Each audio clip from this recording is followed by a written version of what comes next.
If you wish to become a divine immortal angel, that is, to live your life at meaning from a God-realized perspective, then restore the angelic qualities of your being through virtue and service.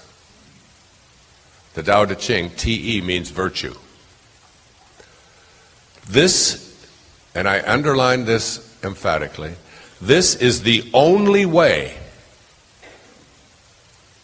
to gain the attention of the immortals who teach the methods of energy enhancement and integration that are necessary to reach the divine realm. This is the only way to gain the attention of the immortals, of the angels, of the divine intelligence, of that which has gone before you, of God, whatever you want to call it. You know that there's guidance out there. You know that when you have passion for something, that passion is really the presence of God within you.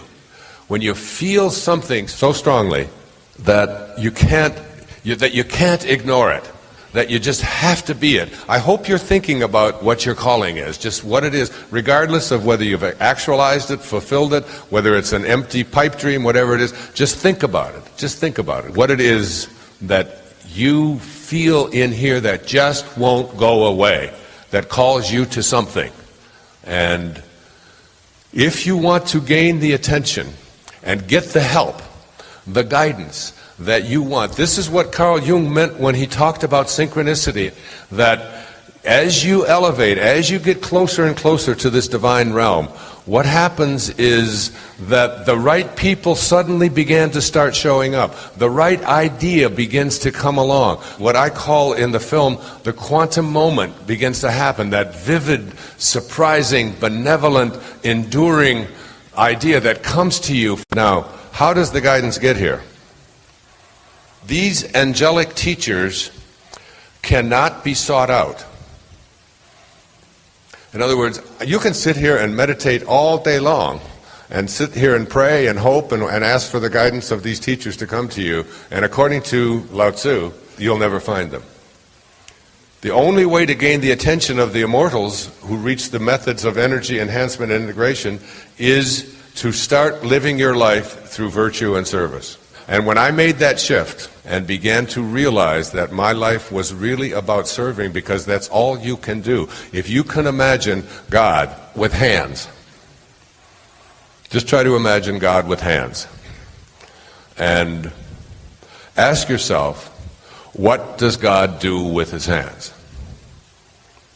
What is the only thing that God can do with his hands? The God that you know. The Tao, the source that is responsible for all of creation and welcomes all of creation back. What does God do with God's hands?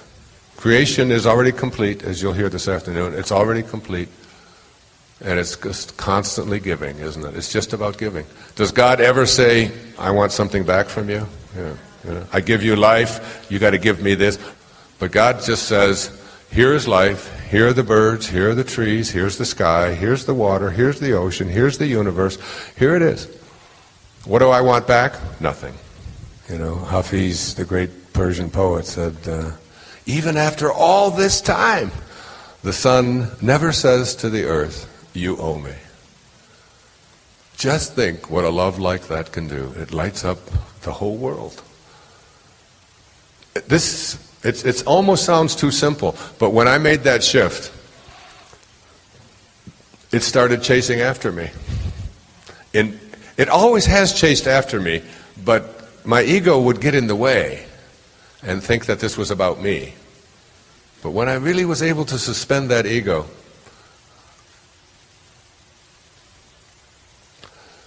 these angelic teachers cannot be sought out. It is they who seek out the students. Now here it comes. This is the part that blows me away. I've been leading up to this. When you succeed in connecting your energy, who you are, with the divine realm, which is what this whole program has been about, reconnecting you to the divine realm, the one that you originated from, the one to which you will return, through higher awareness and the practice of undiscriminating virtue, which is what the Tao Te Ching is, the transmission of the ultimate subtle truths will follow. This is the path that all angels take to the divine realm. That all of those of us who would like to get to this place of living a life of meaning, this is the path that they take. When you succeed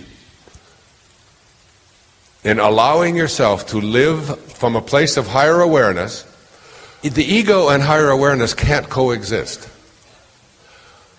Eckhart Tolle writes a lot about this. Higher awareness is really thinking like God thinks. That's all you have to do. I said that I would like to talk about the three levels of consciousness, A being individual consciousness or ego consciousness. And I said that there are two people inside each and every one of us. The first one is the ego. The second person inside each and every one of us is what I call the sacred or the higher self. And this sacred or higher self really doesn't care whether we win or lose or how much we get or who we're better than or how much we have. It's not interested in that. This part of us that lives in every single one of us only wants one thing. It wants us to be at peace. At peace. And it wants to choose peace. As it says in the Course in Miracles, I can choose peace rather than this. I remind myself that every day when I drive my children to school in the morning and they're fighting over who called shotgun and who gets to sit in the front and who gets to push the buttons and who listens to the rap music and who's daddy's my turn this time, and they're going back and forth, and I just remind them, I can choose peace rather than this.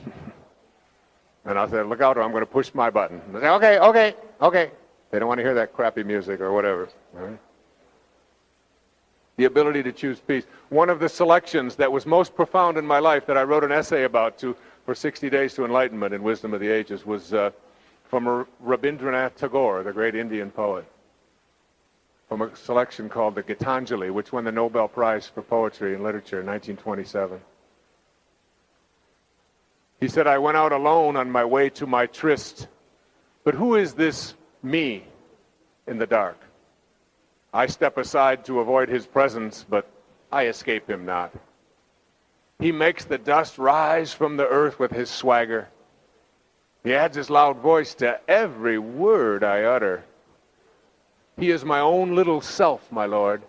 He knows no shame, but I am ashamed to come to thy door in his company. The ego just wants to be right. The higher self wants to be kind, wants to be at peace.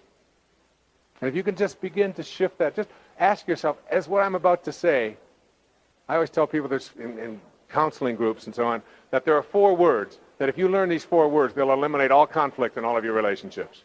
These 4 words are, you're right about that. No matter what it is somebody says to you, you give them that. You're right about that. Someone says, you know, you're really a jerk.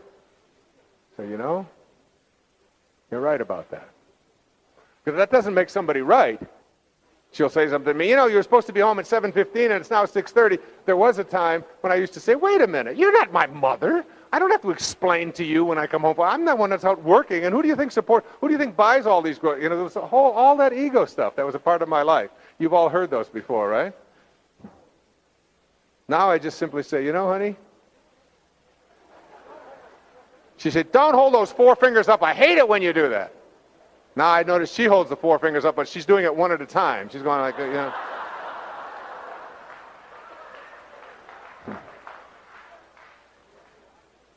But it's the idea that just as you're about to respond to somebody, instead of saying, well, I need to be right and I need to prove myself, I'm just going to stop.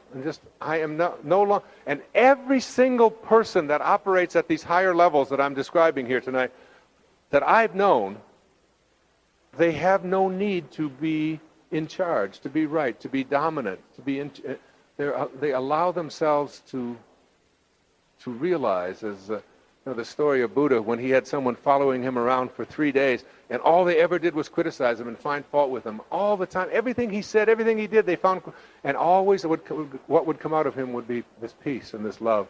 And finally, after 3 days, the man who was criticizing him said, I don't understand.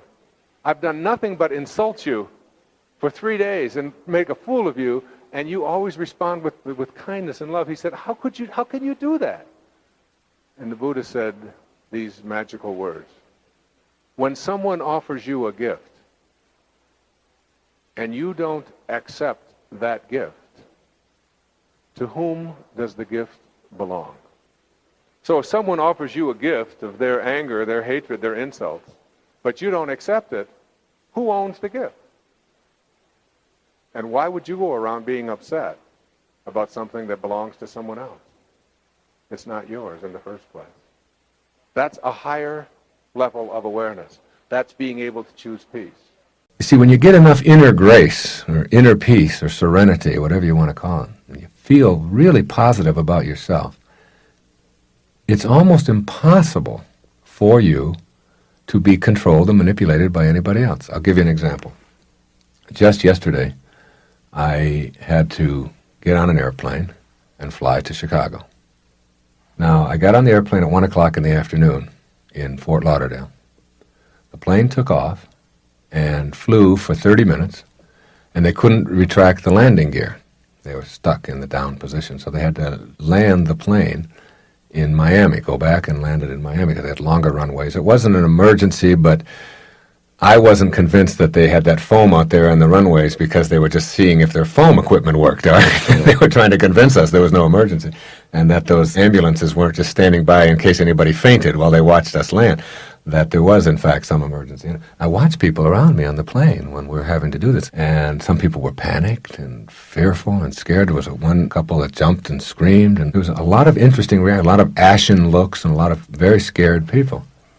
And I looked at myself, and I didn't have any of that. I didn't have any of that. It was okay. And I knew I was going to be okay, and I saw myself being okay. It wasn't that I tried very hard not to be fearful. It was that inside of me, there is something that has replaced that fear, and that is called grace or serenity, and it was okay. It was just simply all right, and I was fine. In fact, I was effective. I calmed down the guy next to me. I looked around to see where the emergency exits were, because I wanted to know how to get out of this place. I used my mind in a situation where other people might elect panic. I was electing to be conscious, to be intelligent, to save myself if necessary, and I wasn't the least bit afraid. And I know I would have been afraid at an earlier time in my life. That fear, that potential for fear, has been replaced by peace and fulfillment and knowing that when it's my turn, and that's okay too, and that I'm not afraid of any of that. So we landed, okay, and everything was fine. And there was a computer part that was missing that wouldn't give the right signal for the landing gear to go up, so they had to replace the part, and they canceled the flight. And 192 people were on this plane, and it was full. Right? There wasn't an empty seat. It was the last week after Easter break. There's no seats out of South Florida at all. Right? They announced, the first thing they did was announce that there would be nobody getting a seat out of South Florida because you just can't get one on all the airlines. They're all filled up. And you probably will have to be here a couple of days until we can do something about it. And they even announced that they weren't going to put us up in a hotel. There was like all of these negative things. And I watched the people around me. Now, a minute ago, they were worried about whether they were going to be alive. Now, suddenly, they're alive, and they're relieved about that. Now they're angry because the plane isn't going to take off or they're going to have a replacement. And so there's all this anger. Now, I believe in looking for solutions, never looking for problems. So when the plane landed, they said, no one can get off the airplane. But I knew they probably weren't talking to me, okay? Because as soon as it landed, the door opened, I went out and called my secretary and said, I have to give a speech tomorrow morning in Chicago, and there's a lot of people depending on me to be there. There's 500 people waiting to hear me speak, and we've set up this date in advance. I see myself in Chicago. I know I'll be there. 191 other people didn't believe they would be in Chicago and acted just that way. They were angry. They were upset. They were yelling at the people. They were letting their blood pressure get out of control, and they weren't doing anything. I said to my secretary, I will call you back in 15 minutes. She was in Fort Lauderdale. I'll call you back collect in 15 minutes. Just make sure I have a seat on a plane, no matter what it costs or what the inconvenience or what it get me a seat. At the moment that she called, somebody the moment before had canceled on another airline a first-class seat. They had just canceled, they weren't going. And I was able to get that seat because the person that she called handled the cancellation, and she just replaced me on there, okay, instead of going through the whole list. And I had a seat on a flight that was 5 hours away, but I still had a seat on a flight to get in much later than I anticipated. And I went down and got my boarding pass, and I was, out of 192 people, there was only one that made it to Chicago. And I was that one, not because I'm smarter than everybody else, or because I know anything that other people don't know, or because I'm better than anyone else. It was because I look for solutions, not for problems, and I refused to be victimized by my need to be right through using anger and being upset and so on. When you are able to visualize yourself doing something, you start acting on that visualization or that image. You're able to make things happen when you're looking for solutions that you can never make happen when you're more preoccupied with being a victim.